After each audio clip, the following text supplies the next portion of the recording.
இப்போதான் நம்ம சேனலுக்கு நீங்கள் முதல் முறையாக வரீங்கன்னா தயவுசெய்து கீழே இருக்கிற ரெட் கலர் சப்ஸ்கிரைப் பட்டன் அழுத்தி சப்ஸ்கிரைப் பண்ணிக்கோங்க. கூடவே அந்த பெல் பட்டன் அழுத்தி ஆள்னு கொடுத்துக்கோங்க. அப்போ தான் நம்ம போடுற வீடியோ உங்களுக்கு தினமும் கிடைக்கும். சரி வாங்க இப்போ நம்ம வீடியோக்குள்ளே போகலாம். அண்ணனுடன் தவறான உறவு வைத்திருந்த மனைவியை கண்டித்த கணவன் கழுத்தறுத்து கொலை செய்யப்பட்ட விவகாரம் ஈரோடு மாவட்டத்தில் அதிர்ச்சி ஏற்படுத்தியிருக்கிறது. ஈரோடு மாவட்டம் அந்தியூர் புன்னம் பகுதியில் வசித்து வந்தவர் கைலாசம். இவருக்கு வயது 35. இவருடைய மனைவி லதா. இவங்களுக்கு வயது 23. இவர்களுக்கு 2.5 வயதில் பெண் குழந்தையும் உள்ளது. தற்போது லதா 4 மாத கர்ப்பிணியாகவும் உள்ளாராம்.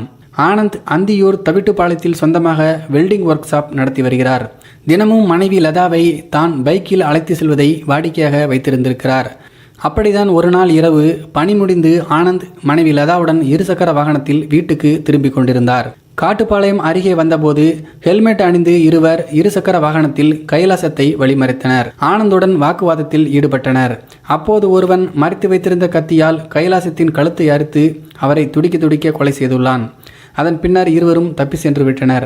இதனை கண்டு லதா கதறி துடித்தார். போலீசாரின் விசாரணையில் லதாவின் பெரியம்மா மகன் ஆனந்த் இதில் சம்பந்தப்பட்டிருப்பது தெரியவந்தது. ஆனந்தும் லதாவும் அண்ணன் தங்கை என்கின்ற உறவையும் மீறி உடல் அளவில் நெருக்கமாக பழகியுள்ளனர். அந்த சமயத்தில்தான் 4 வருடங்களுக்கு முன்பு லதாவிற்கும் கைலாசத்திற்கும் திருமணமும் நடந்துள்ளது. அதன் பிறகு லதாவின் வீட்டிற்கு ஆனந்த் அடிக்கடி வந்து சென்றுள்ளார். லதாவிற்கு ஆனந்த் அண்ணன் முறை என்பதால் கைலாசம் குடும்பத்தினருக்கு எந்த சந்தேகமும் வரவில்லை. ஆனால் நாளடைவில் ஆனந்த் லதாவுடன் அண்ணன் முறையில் பழகவில்லை என்பதை புரிந்து கொண்டனர். ஒரு முறை வீட்டுக்கு வந்து லதாவுடன் நெருக்கமாக நின்று செல்ஃபி எடுத்துள்ளார். இதனால் கோபமடைந்த கைலாசத்தின் தாய் காவல் நிலையத்தில் புகார் அளித்தார். போலீசார் ஆனந்தை அழைத்து எச்சரித்து அனுப்பியுள்ளனர். மேலும் ஆனந்தை வீட்டிற்கு வரவும் கைலாசம் குடும்பத்தினர் தடை விதித்தனர். இதனைத் தொடர்ந்து லதாவை ஒர்க் ஷாப்புக்கு தன்னுடனேயே தினமும் கைலாஸ் அழைத்து சென்றுள்ளார். இதனால் கடந்த 3 மாதங்களாக லதாவை ஆனந்தால் பார்க்க முடியவில்லை, பேச முடியவில்லை. இதனால் ஆனந்த் கடும் கோபத்தில் இருந்துள்ளார். இப்படிப்பட்ட நிலைமையில்தான் சில தினங்களுக்கு முன்பு ஆனந்த் தன்னுடைய நண்பருடன் வந்து கைலாசத்தை கழுத்தை அறுத்து கொலை செய்தது தெரிய வந்துள்ளது. திருச்சியில் பதுங்கியிருந்த ஆனந்தை போலீசார் கைது செய்தனர்.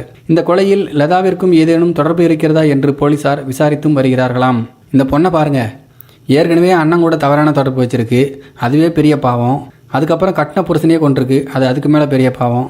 நாட்டில் நிறைய பெண்கள் எவ்வளோ சாதனைகள்லாம் படைச்சிட்டு இருக்காங்க. இந்த மூதியை பாருங்க என்ன வேலை பண்ணி வச்சிருக்கு அப்படின்ட்டு. இதை பற்றி உங்களுடைய கருத்துக்கள் என்ன அப்படிங்கிறத கீழே இருக்கிற கமெண்ட் பாக்ஸில் தெரியப்படுத்துங்க. மேலும் இது போன்ற வீடியோக்களை பார்க்க நம்முடைய சேனலை சப்ஸ்கிரைப் பண்ணிக்கோங்க. இந்த வீடியோ பிடிச்சிருந்தா தயவு செஞ்சு ஒரு லைக் மட்டும் கொடுத்துருங்க. நன்றி, வணக்கம்.